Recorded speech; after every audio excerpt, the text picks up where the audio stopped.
Welcome to New Life Live with host and founder of New Life Ministries, Stephen Arterburn. New Life Live is dedicated to transforming lives one at a time thanks to the giving hearts of you, our listeners. Our goal is to provide you with wisdom from God's Word to give you hope and help in life's hardest places. If you have a question you'd like to ask today, our phone lines are open. Call 1-800-229-3000. That number again is 1-800-229-3000. Now here's Steve. Okay, welcome to New Life Live. Larry Sonnenburg sitting in for Steve Arterburn today. And it's a blessing to be here with Dr. Alice Benton and Dr. Joe Hubbard. Hello, guys. Hi. Thank you, doctors. Gals. Yeah, and we are looking forward to taking some of your calls. There's a pretty good board up there, but just wanted to mention that Alice has a Club New Life CD that will be posted this Friday, and it's on fear and anxiety, how to use exercise and water to calm your fear and anxiety. And it's a topic of what's going up on Friday. Are you going to tell us to drink more water, Alice? No, I have a hard time with that. It's the technique of douse me with water. That'll help calm me down. No, I enjoy doing this video because I have struggled for years with anxiety. I wasn't even aware of it until I realized I couldn't take a deep breath because my muscles around my lungs were so restricted. Wow. And I just always had that knot in my chest and in my stomach. Wow. And so I've been a voracious reader of all of the ways to treat anxiety because I've needed a lot of help with my own. And so, of course, therapy is just first and foremost, and having a group support. But exercise has been shown to be as effective as medication to treat anxiety. And staying hydrated as well just helps with brain function, helps with mood stability. And so few of us drink enough water every single day. And that the caffeine that we drink can deplete, and we need even more water to make up for the difference. So there's simple things, not always easy, but simple ways to help manage anxiety. And exercise can be as simple as a good walk, right? It sure can. And that's a good starting point for people that get fearful by the word exercise. I engaged in a 10-minute exercise program, and there was even an option to do it while sitting down. And some days I couldn't even get in the 10 minutes, but some days I could, and we can build off of that. Really good. Well, I tell you what, let's take a first call, see if we can get the question in before we go to break. It's Barbara. She's a new Carrollton, Maryland, and I can't see how she listens to us, but Barbara, welcome. Thanks for calling. Does that say Wava? Oh, yeah. Okay. Yes, Wava. Thank you for taking my call. You're welcome. I was listening before and a while back, and I heard a gentleman speak about his mom not loving him, and I had come in on the tail end of the show. Okay. And it drew me because my son feels the same way about me. Ooh. I felt the same way about my mom.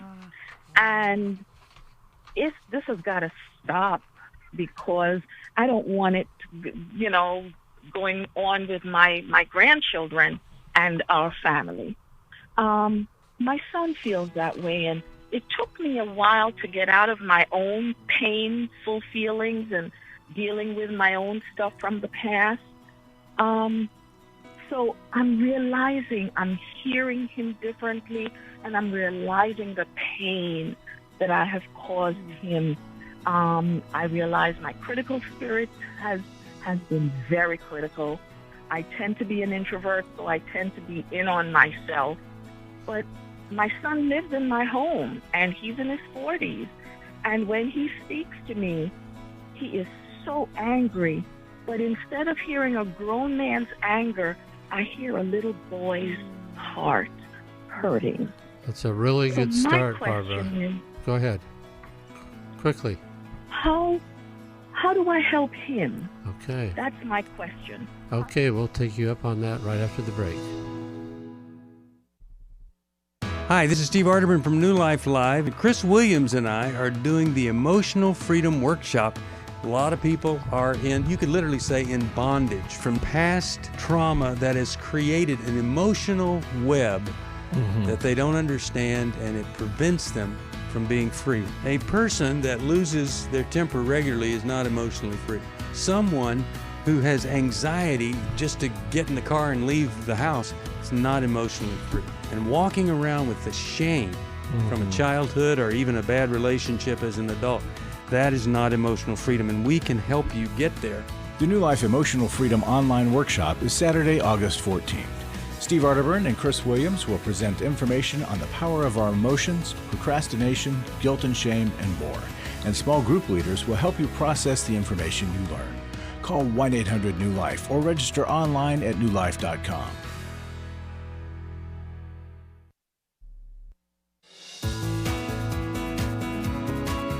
To find out more information about New Life or to order any of the resources mentioned on today's program, call 1-800-NEW-LIFE. Now back to New Life Live. Okay, we're back. We are talking with Barbara, and her son is angry, and Barbara's realizing it's a pattern in their family because she had the same thing with her mom. So, ladies, how do we go about this? Barbara, would you explain to us what's the situation because of which your son is living with you right now? He came to live with me. It's been several years now.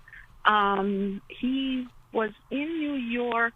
He has had several car accidents, and one of the times he told me he doesn't know why he's even still alive because of the seriousness of his accidents. And family members noted, changes in him and how he was coming across to them, and I noticed it too. And so I brought him to live with me because he just needed, how he said it, he needed someplace to just rest his head. He wouldn't go see. He saw doctors in New York who told him nothing was wrong. He was okay. There's no swelling or anything in his brain related to any of his accidents. And so I brought him down to stay with me to do that, to do just that, rest his head. One of the doctors that I'd spoken to said, the best thing you can do for him, don't push him, just leave him, let his head get some rest. So I did. Okay. But now he's doing better, I believe. He won't go take it further to really see any doctors. He's angry and keeps remembering and bringing back. I guess he's throwing daggers at me. Did he have a head injury? Sounds like at least a concussion. I was wondering about that, but he won't go to let it, be checked out. And I've minimized that and just said, okay, let's go to the doctor. He did go to the doctor, and unfortunately, that's when the shutdown occurred last year with COVID. And is he at all interested in rebuilding his life and pursuing that? I think he does, and he's talking about going back to New York to complete some unfinished business. He doesn't seem to trust me these days, and he's not really talking to me. He throws daggers at me, as I said, and I had been more responding to the pain of the daggers than recognizing his pain. So Barbara, there are probably a couple of things going on here.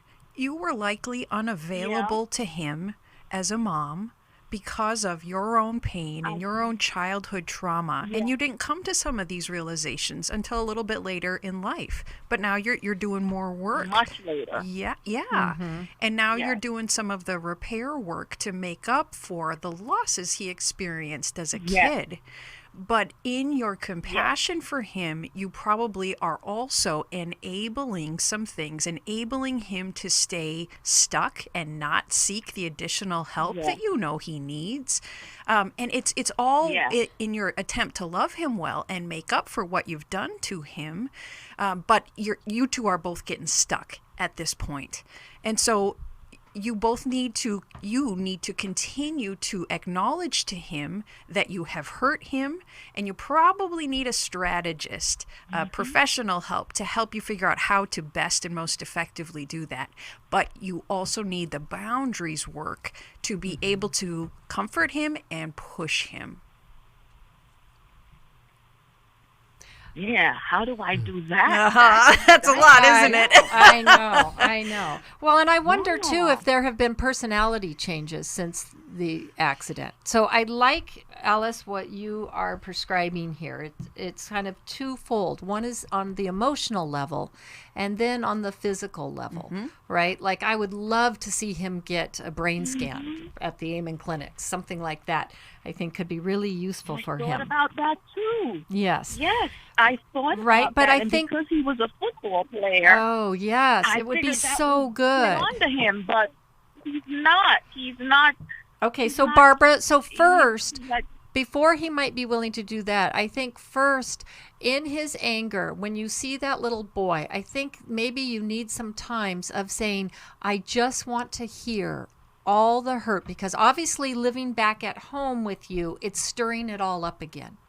So I'm willing to listen and I want to hear everything that I've done to hurt you and the pain that you're in. And he's going to say, but I've said it before. Because I've said that to him. And I want to hear, Barbara, and I want to understand. And he says, I've said it all before, so I'm not saying it again. You might try. I need to listen differently, because I did not hear you well enough before. You've told me so many times, and for years I didn't listen to you. I've got my pen and my pad of paper. This time I'm taking notes. And if you still won't tell me, I'll accept that. But I need to listen to you differently than I ever have before. And then... Right? I like that. So it's like you're really taking him seriously. It's not just him spouting off and you're in the other room, or right? It's where it's very, very intentional. Does he know that you had a similar issue with your mom? I don't know if he does, Really? I don't know if he does. My daughter does. Because she and I went at it. I mean, my kids have told me that I was missing in their lives growing up. And unfortunately, I sent my son to go live with his dad, which I'm glad I did, because he was a young man. He was a teenager at that point. But then his dad died. And so he was able to at least spend the last few years with his dad. So I don't regret that. He never talks about that to see if that's part of one of the issues. He never brings it up. He brings up everything else. So I don't know if that's part of it, but I've been distant. And, Tiffany hears. Tiffany knows because I said it to her. But I don't think he knows. Those are the things that. you need and to... He'll probably say it's... What? He probably tells me that I'm just making excuses. Don't put words in his mouth.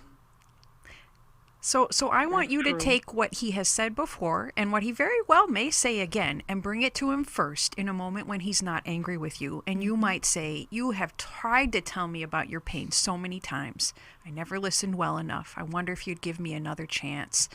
Use these strategies that we have been telling you about, Barbara, and make the effort, make the attempt. If he says no, that's all right, because at least you're doing what you can on your side. Read How We Love and read Boundaries, because that's How We Love Our Kids, maybe. Yeah, good point.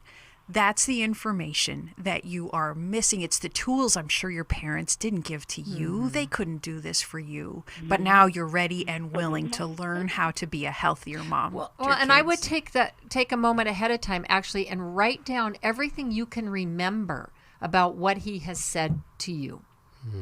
Good so point. that you have that. And that's even a way to say, these are the things I remember that you have said to me, but I have a feeling there's more, because I realize I've been distant. I've shut down.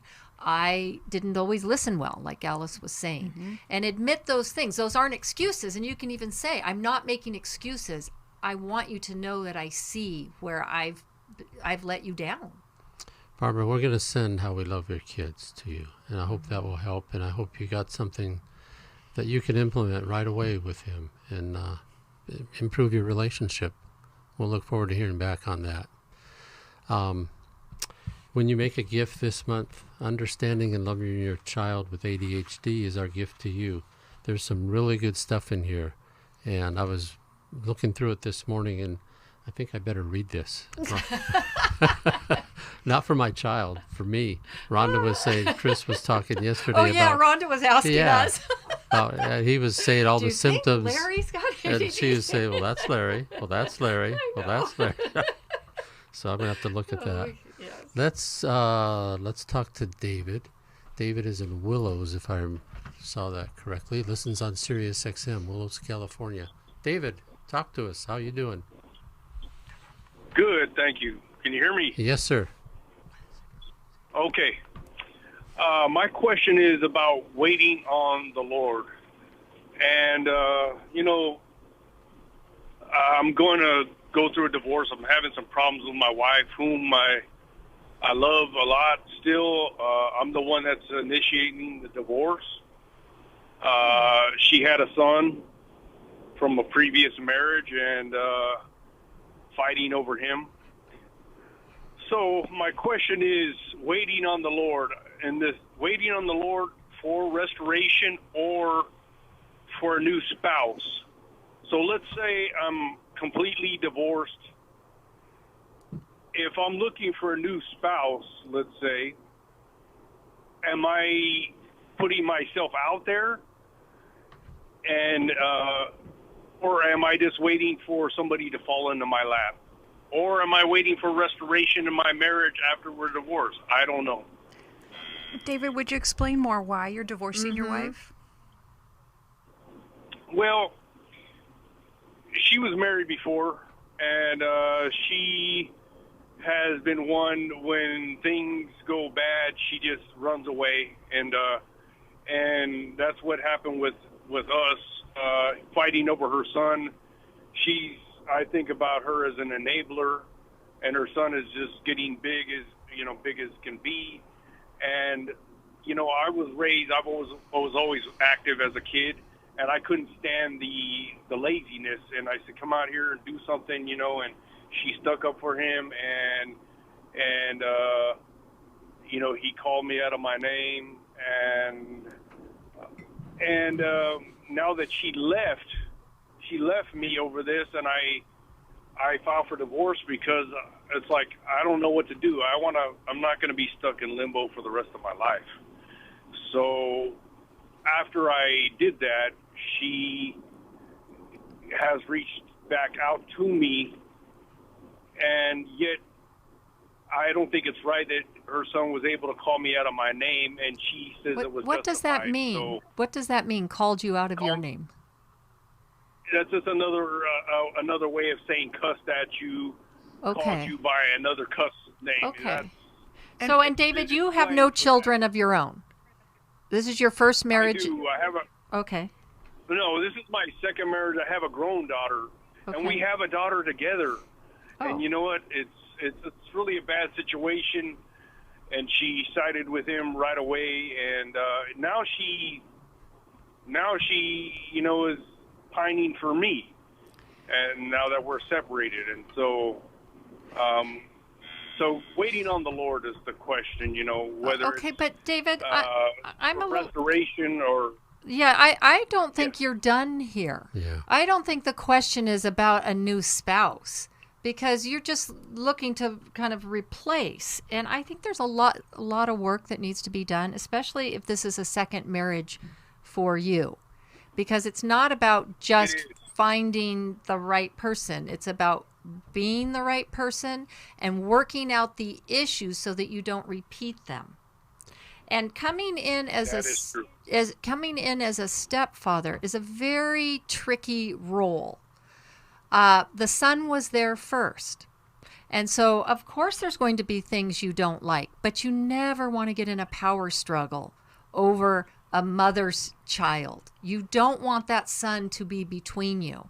And you don't want to be in a position where you are demanding respect and insisting on something that really you haven't been there that child's whole life. And that's something that grows over time by the development of relationship, not just because you want it. And there's obviously a lot going on with this son. David, you said that your wife tends to run away when there's problems, and I'm going to admit to you that I'm also an avoider. I hate confronting difficult problems head on. But brother, I think you might be running away as well from this problem, and I wonder how long you've been thinking about the next woman that might come into your life. I think you've run away in your mind and perhaps in your heart. And so we're going to give you some ideas and some steps when we come back from the break to help you with this. And I want you to think about the words that Steve has said before. We're often waiting for God to do what He's waiting for us to do. And there's some steps you'll need to take, and the ladies here will help you with that. So we'll be back in a moment. Just stay tuned, and we'll give you some help. Thanks.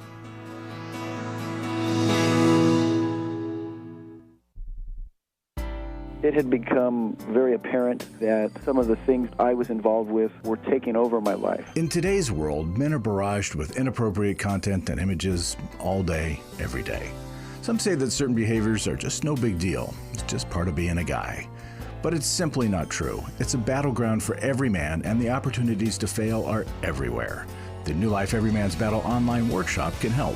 After 7 years, he just one weekend, a completely changed man. For over 20 years, New Life Ministries has been helping men regain their integrity and purity through their one-of-a-kind Every Man's Battle workshop. He said, I think this is something that every man should go to. Married, dating, it was definitely life-changing. Now the workshop is coming to Houston, September 10th through the 12th. Don't wait for him to call. To find out more, call 1-800-NEW-LIFE or go to newlife.com. 1-800-NEW-LIFE.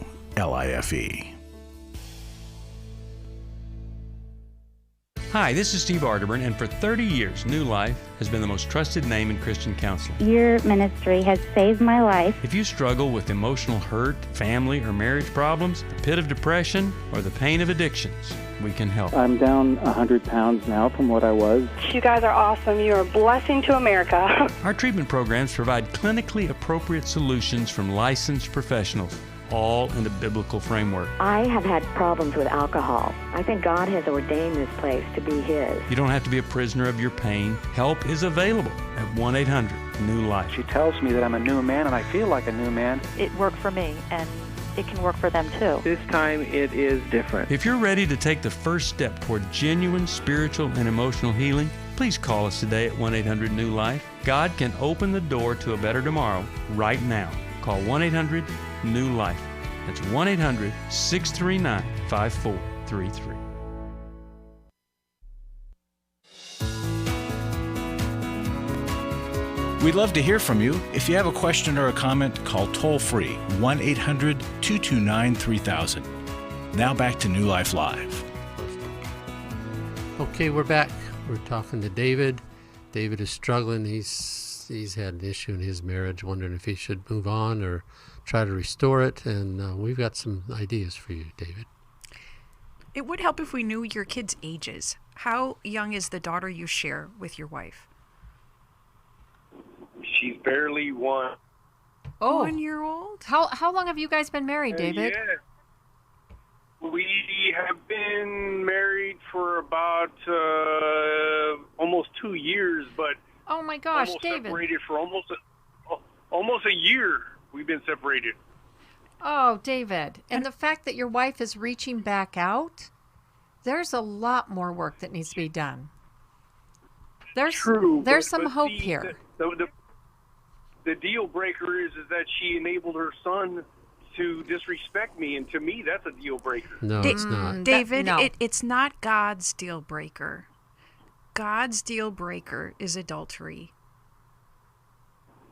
And God's true. I do realize that as well, but I mean, no buts. You're holding her to a standard that God does not ask you to hold. So sir, you're wrong. You're wrong. in what you're doing right now. Now, I did hear you say, I wonder if I should reconcile. So I know that thought is there, and I want to pull that thought out into the open, because that's the goodness of your heart coming through right there, David.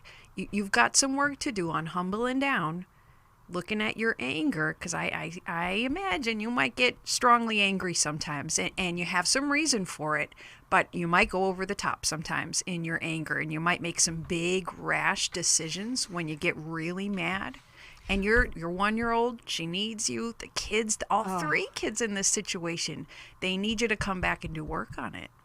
And David, you've been in this marriage just 2 years. This son, you are a new person in this boy's life. What has this boy gone through? He needs someone who has compassion and will build a relationship first. We always say you have to connect before you correct. But I'm wondering too about the wound in you, and the wound in you as a little boy that feels so offended and so hurt that this boy would disrespect you, that you would leave this family over it. He reminds you of somebody. She left me. See, it wasn't me that left. It was her, though.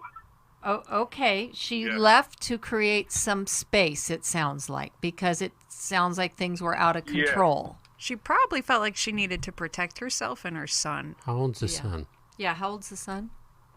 The son was 14 at the time, weighed about 280, so he's probably over 300, and he's 15 now. Okay, so this is the problem. I mean, this is the typical age of kids acting out, being disrespectful, trying to figure out, their own sense of who they are. Go ahead. What were you going to say? Yes. Well, he's living in a confused world, the little guy. What's that? He's living in a confused world, the 14-year-old. And where is his dad? Yeah, he has a real father that's not with him. He has you with him. His dad went AWOL. Oh, well, He's in a lot of pain. You're getting all of the backlash. He can't be angry at his own father because his own father isn't around. So it's getting projected onto you.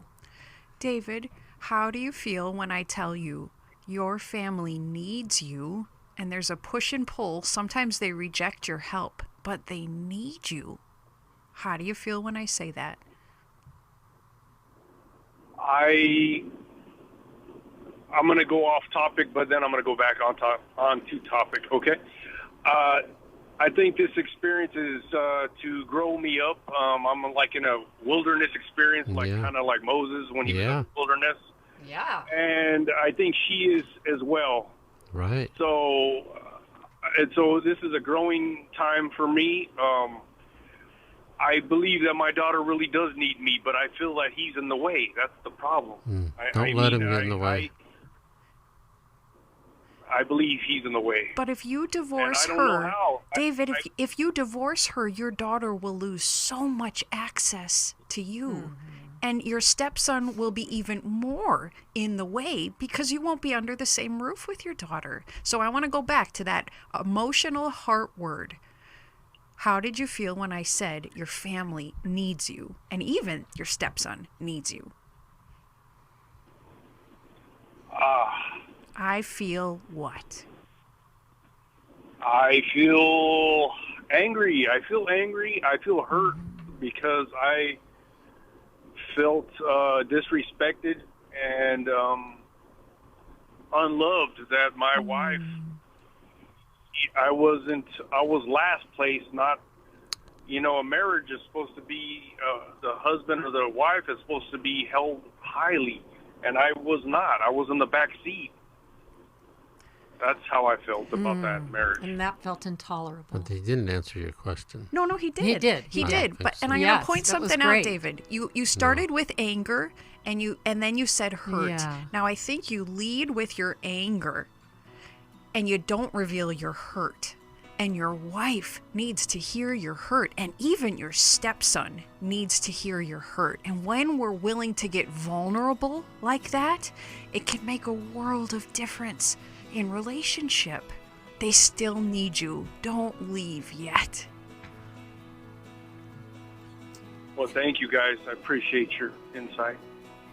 Okay, we are going to probably just come back with a last comment after the break, and we'll decide what book Soul we're of going a to send Hero. you. Oh, Because I Soul need of a Hero. I need Yes. a hero, David. Okay, And there's the Yes, book, The that's Soul of a Hero. perfect. Thank you for calling. But I We're gonna- love your story about You're Moses. in a tough spot. You are, like Jill said, you're getting the pain from a lot of past that you weren't a part of. Hi, this is Steve Arterburn from New Life Live. Chris Williams and I are doing the Emotional Freedom Workshop. I don't know of anybody that wouldn't benefit from emotional freedom. We're all bound or stuck or struggling in some area. What are we going to do there, Chris? Just really help people get clarity around the places where they're stuck in their life. They sort of circle the same mountain of disappointment over and over and over again. You're going to be able to see that mountain clearly and get to a new place of what we call emotional freedom, which is simply I can feel in the world, build a relationship to it, and know what to do with my experiences. The New Life Emotional Freedom Workshop is Saturday, August 14th. Steve Arterburn and Chris Williams will present information on trauma, depression, codependency, and more. And small group leaders will help you process the information you learn. Call 1-800-NEW-LIFE. That's 1-800-639-5433 or register online at newlife.com. I was really living a very anxiety-filled life. I did go to Take Your Life Back. That's why I continue to support the ministry with the hope that not only am I helping my own situation, that I'm helping others as well. You can help New Life Live stay on the air by joining Club New Life today. When you sign up to support us monthly through Club New Life, we'll send you the New Life member thank you gift of the New Life Journal, 100 Days of Peace, 7 Ways to Choose Healing, Growth Has No Boundaries, a Restoration Bible, and a New Life grocery tote to hold it all. Plus, there are ongoing benefits, like access to the Club New Life video library, the monthly Club New Life CD or download, quarterly resources, free shipping on purchased resources, and discounts on workshops. Call 1-800-NEW-LIFE. That's 1-800-639-5433. Support Club New Life, and together we can help hurting people find help and hope in life's hardest places. Call 1-800-639-5433 to join Club New Life today.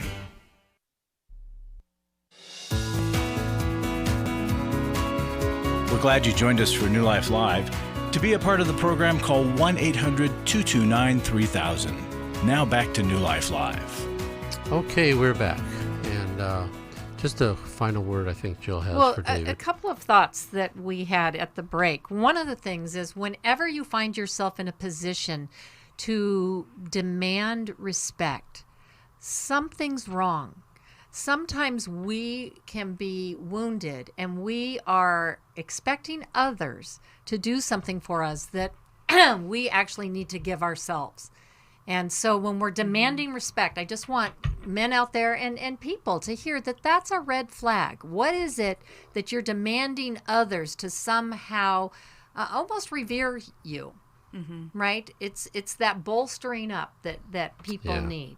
And the other thing, Alice, you were talking about when you come into a marriage where there's kids, you can't expect to be number one. And we know that blending families, I always say it takes a good 8 years to fully blend a family. And so there's some time, and you certainly don't walk in and immediately have instant relationship. You have to be intentional. You have to work on relationship. And there's a natural tension between mothers and fathers, even in families where the kids came second. Of the moms are going to tend to be the nurturers, and we coddle too much, and we probably enable, and the dads draw the kids out into the world. And so there's, a natural tension and a frustration that can happen there. And so sometimes we need to adjust our expectations, especially in a blended family situation. And getting our own individual therapy is always a good step to take, because if we get stuck in it's their problem and that kid needs to change and she needs to change, then we're wasting the time necessary, like David pointed out, in the desert experience, the wilderness experience, where God is saying, hey, look at yourself. You got some work to do on yourself. Okay, this Saturday we're doing a workshop, and it's called the Emotional Freedom Workshop. One of the recent attendees said, at this workshop, I was very anxious about confronting my problems and discussing them with strangers.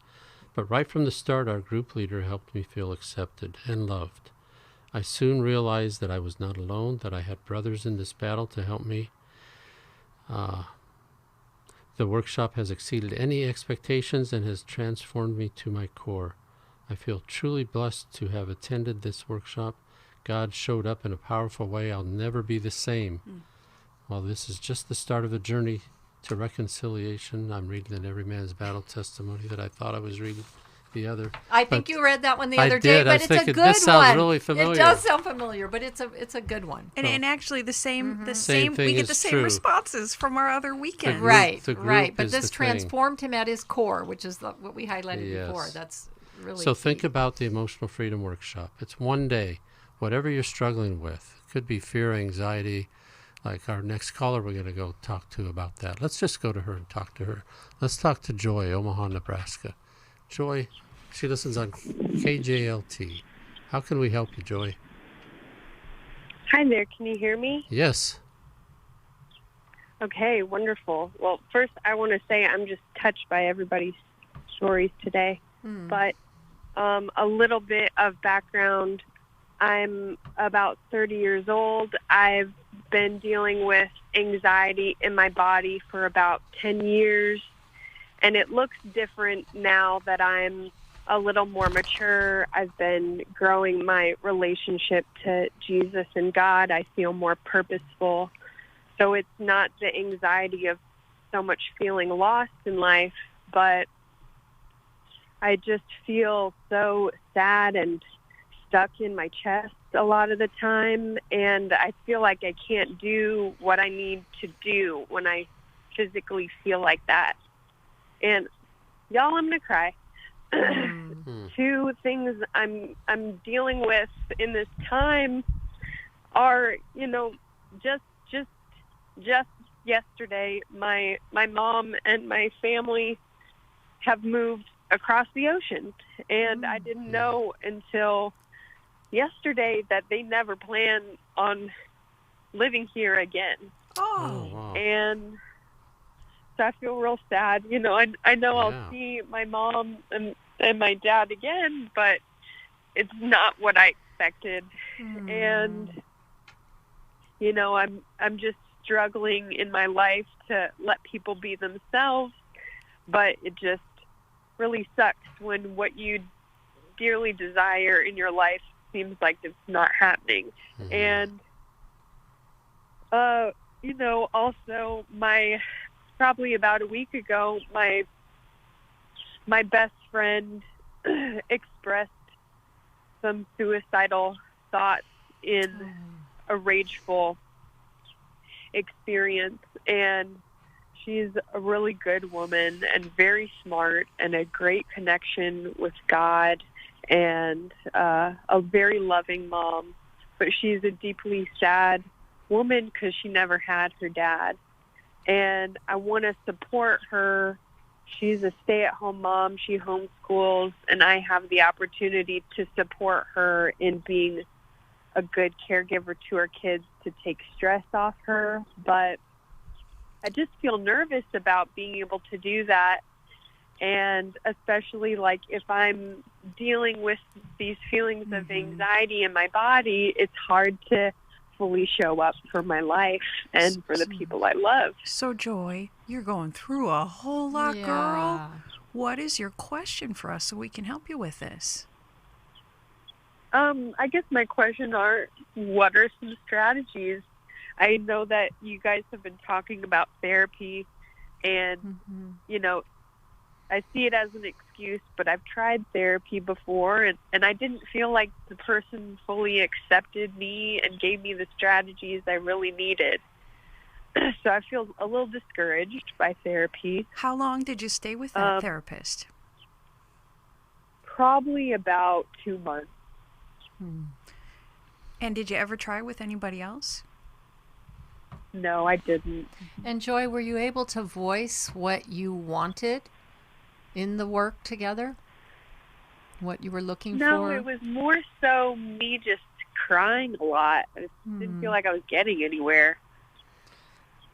Well, what about strategies? You've talked about anxiety, and you're doing You've done videos But for us. let me before you jump into that, Alice, let me just encourage you, Joy. I do think therapy needs to be, especially with issues like this, a little longer experience. And I think if you can muster up the courage to voice what you want and to think about it as the therapist has their expertise, but you're the expert on knowing you, and you need to bring that so that the two of you can work together. It's different than a social relationship, right? She's there to help you. And so it's okay to say, this works for me, this doesn't work for me. And to share actually how you're experiencing the therapy itself. So I would encourage you to maybe try again and to give it longer than 2 months. Usually, yeah. I mean, get with someone that you feel like you can trust, that's responsive to you, and that you feel like, okay, this person has something to offer me. And Joy, I think you see your tears as getting in the way of getting the help for your anxiety. But tears are God's answer to anxiety and sadness. There's actually a chemical makeup of tears in which they bring up biotoxins that are produced with the cortisol and the stress hormones that we go through when we're under distress and when we go through trauma. And unless we allow those tears to be shed, and a whole lot of them, we get stuck in the emotions. So, you're speaking my language, because I struggle with anxiety too. And we look at anxiety as the problem to get rid of, but really it's the warning sign that there's hurt and brokenness underneath. And it may have actually been what you needed to cry and cry and cry and cry. Maybe not with the way the therapist was doing it. It's okay to ask for different. But your tears are a solution. They are not a barrier to resolving your anxiety.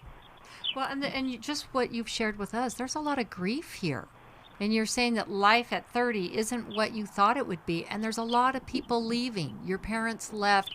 And here your best friend is contemplating leaving in a very serious, permanent way. That's pretty scary.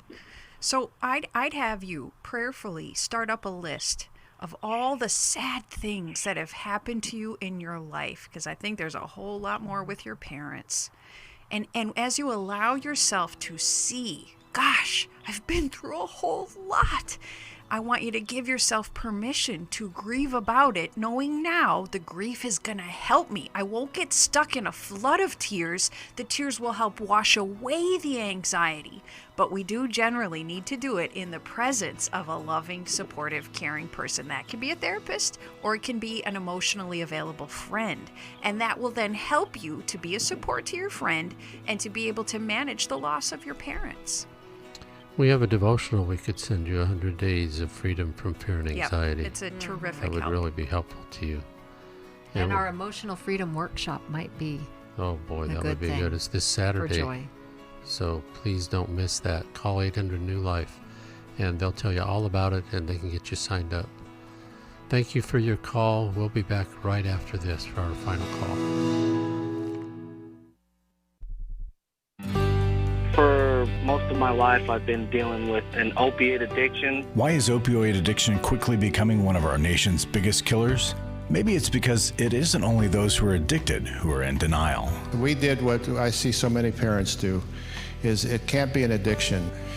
There's something medically wrong. It's impossible to solve a problem when you don't know what you're up against, and families will try to find any explanation except the one that will put them on the right path. Alcoholism and drug addiction is a family disease. It doesn't affect just the individual. If someone you love is abusing painkillers, know what you're up against. It's time to admit its addiction and seek treatment. Call us today at 1-800-NEW-LIFE. We have partner treatment centers around the country. Call 1-800-639-5433 or visit us online at newlife.com. We just made a decision. We will do whatever it takes. 1-800-NEW-LIFE.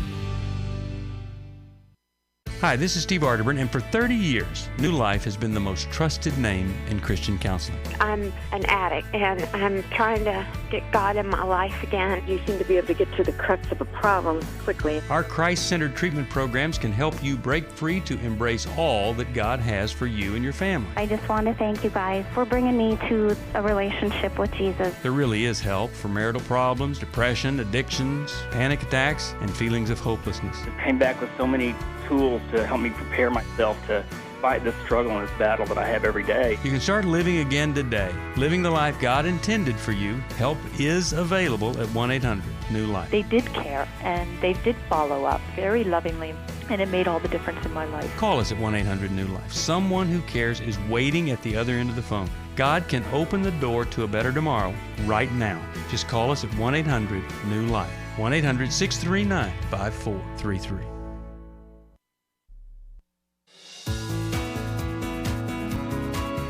To find out more information about New Life or to order any of the resources mentioned on today's program, call 1-800-NEW-LIFE. Now back to New Life Live. Okay, we're back. Before we go to our final caller, I just want to remind folks of a few things that are going on here at New Life, if I can turn the page properly. We're doing a Repurpose Life Conference in person September 25th in Sioux Falls, South Dakota. We do life recovery conferences once or twice each year. This is in lieu of that. And a church had asked us to come there and do that. So it's a new location for us. Yes, it is. Sioux Falls, South Dakota. It's my family's heritage is South Dakota, so I'm looking forward. I hope I can go to that. And we've got besides the online workshop this weekend, we've got an Intimacy and Marriage in October. It's in Dallas, and Restore workshop in Washington, D.C. in November, and those are in Purpose. So look forward to those. Let's go talk to Barbara. Barbara's on line 4, L.A., California, listens on KKLA. Barbara, how can we help you?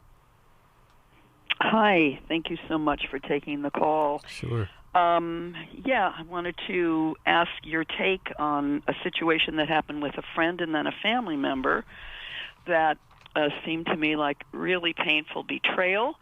I haven't responded to either one of them.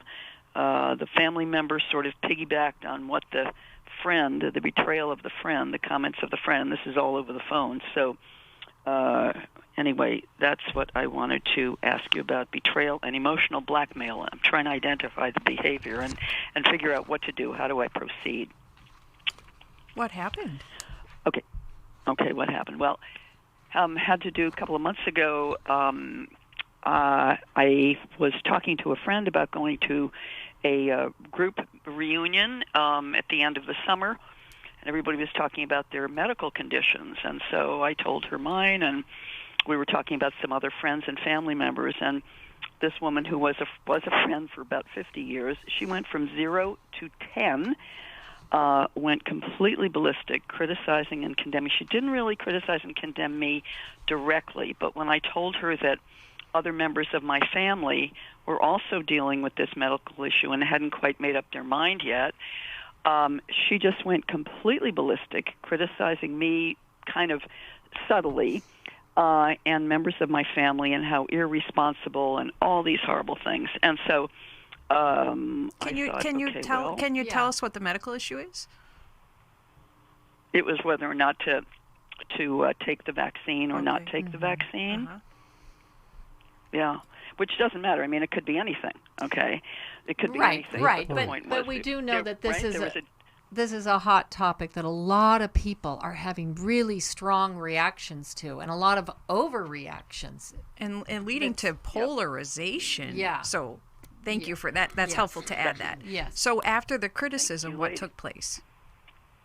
So after the criticism, I said gently to my friend, after I literally had the phone like way out to the I had my arm to the left because I couldn't take in all of her hostile, just really ugly stuff. I couldn't believe this. An intelligent woman she was, anyway. I said, well, you know what? I don't think I'm going to go to the reunion. Okay, so I hang up the phone. I'm sitting there literally shaking. I had a physiological thing going on in my body, and I'm like, oh my God. So then the phone rings, and I felt like, okay, I need some love. I've just been, I felt like slings and arrows, that it talks about in the Word. And so the phone rings, and it's my sister, one of my sisters. And they live in 2 different states. They have younger sisters live in 2. So she calls, and I said, oh, my God, you won't believe this conversation that I just had with my friend over this thing. And so my sister says, and I told her, I said, she criticized our other sister, and she just lit into me, and it was so painful. And so I'm expecting her to say, oh, no, what a mess, right, and support me. And she's quiet for a minute, and then she says, well, she's right. I said, what? And she said, well, she's right. You should do this, and people should do this, and yada, yada, yada. I said, okay. So I had also mentioned to her earlier that I was so excited that I was going to go on this retreat. So then she says, and she was very quiet about the retreat. I had done a lot of prayer. Lord, do you want me to go on this? It was a wonderful thing I was looking forward to. So then she makes comments on the retreat, which I hadn't gone on yet. And she said, well, are they following instructions? So Barbara, I think that we are getting the picture of what's taking place. And is your question about how to handle these relationships now that you feel such criticism and distance from your sister and your friend? Exactly. There's one more piece, though.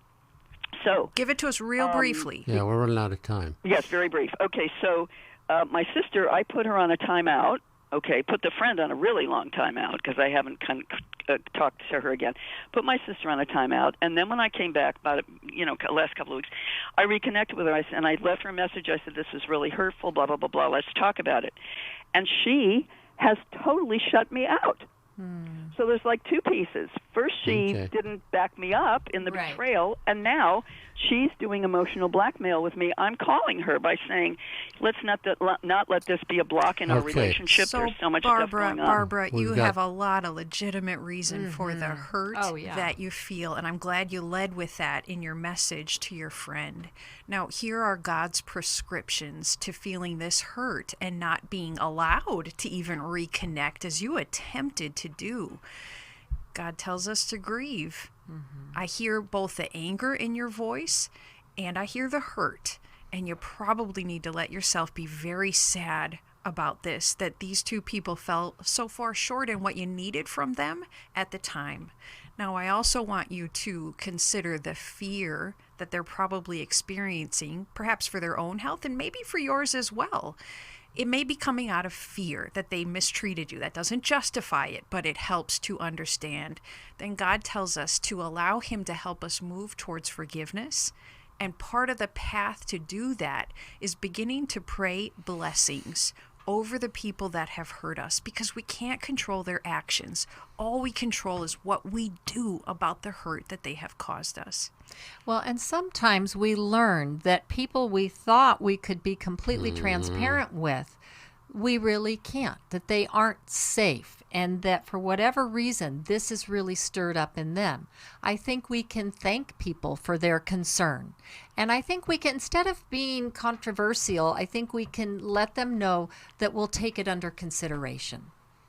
And sometimes putting that out there can diffuse the anger because they feel such a need. The fear, like you're talking about, that kind of righteous indignation, they feel like they must push the issue through.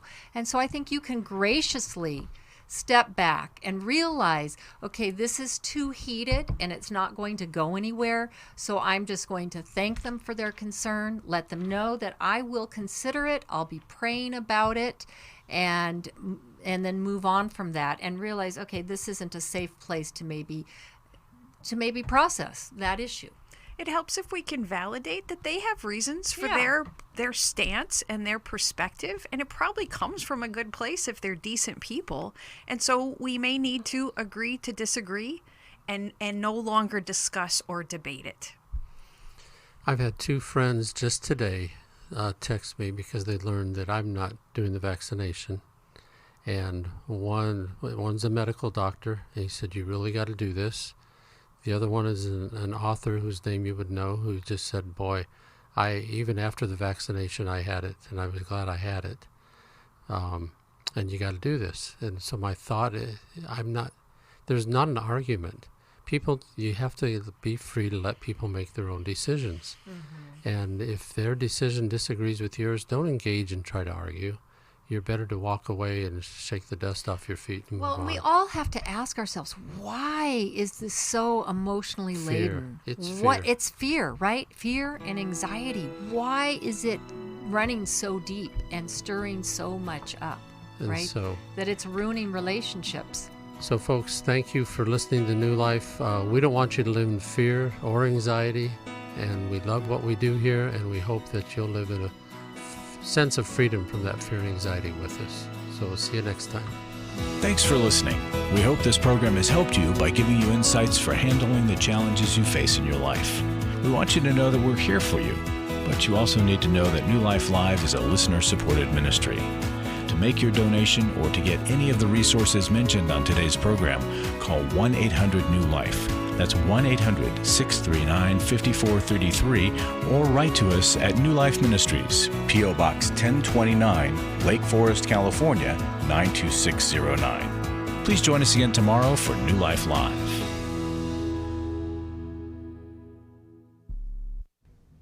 Hi, thank you for watching New Life Live. You know, New Life Live is a Christian counseling program where we deal with the hard questions about life, relationships, kids, free choice, freedom of will, whatever. It's all right there on New Life Live every day, every weekday, 1 p.m. Eastern, 10 a.m. Pacific.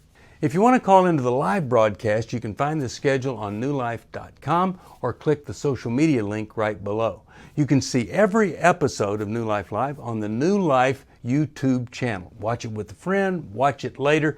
Be sure to subscribe and hit that bell so you'll never miss another episode. So if you want to listen on the go, download the app. The link is right below. And I hope if you need some information, if you want to get some help, you'll call us at 1-800-NEW-LIFE. And I'll see you next time.